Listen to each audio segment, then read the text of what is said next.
Hello అండి. అందరికీ నమస్తే. బిగినర్స్ కోసమని ఒక స్మాల్ సైజ్ ఫ్లవర్ డిజైన్ అనేది ఎలా స్టిచ్ చేసుకోవాలో చూపిస్తున్నానండి.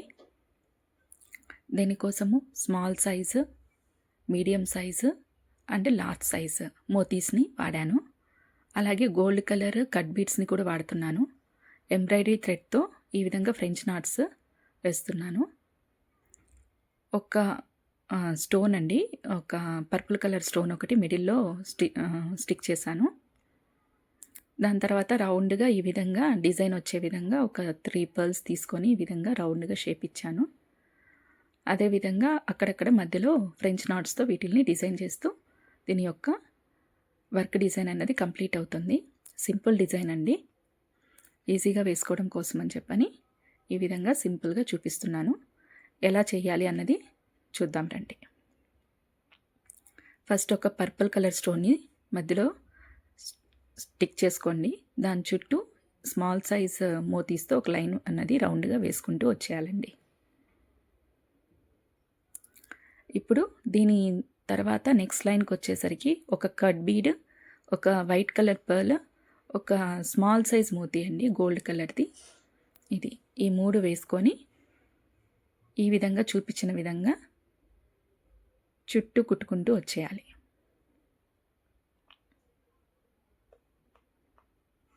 ఇప్పుడు ఫ్రెంచ్ నాట్స్ అండి, పింక్ కలర్ థ్రెడ్ తీసుకున్నాను.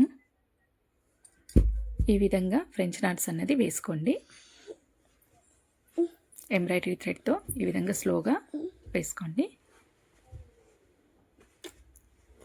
ఇప్పుడు రౌండ్ షేప్లో స్మాల్ సైజు మోతీస్ అండి, 1 mm గోల్డ్ కలర్ మోతీస్ని వాడుతున్నాను. రౌండ్ షేప్లో వేసుకోండి. సెకండ్ లైన్ వచ్చేసరికి మీడియం సైజ్ అండి, 2 mm మోతీస్. వీటితో ఇంకొక సెకండ్ లైన్ అన్నది రౌండ్గా ఈ విధంగా షేప్గా వేసుకుంటూ వస్తున్నాను. దీని తర్వాత కట్ బీడ్స్ వాడుతున్నానండి. ఈ కట్ బీడ్స్ వచ్చేసరికి ఈ మీడియం సైజ్ మోతీస్ ఏదైతే ఉన్నాయో దాని తర్వాత నెక్స్ట్ అవుట్లైన్ కోసం అని చెప్పని ఈ కట్ బీడ్స్ని వాడుతూ ఒక రౌండ్ షేప్గా వేసుకుంటూ వస్తున్నాను.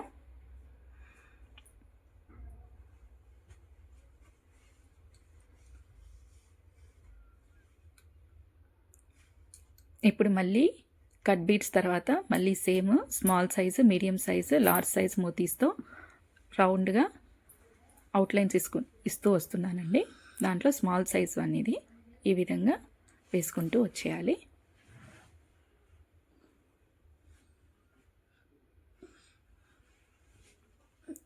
దాని తర్వాత మీడియం సైజ్ అండి, మీడియం సైజ్ మోతీస్తో ఇంకొక అవుట్లైన్ ఇస్తున్నాను. Small, medium, large size 3 lines అండి. కట్ బీడ్స్ తర్వాత ఒక 3 లైన్స్ ఇస్తున్నాను. ఇదే విధంగా రౌండ్గా కుట్టుకుంటూ వచ్చేయాలి.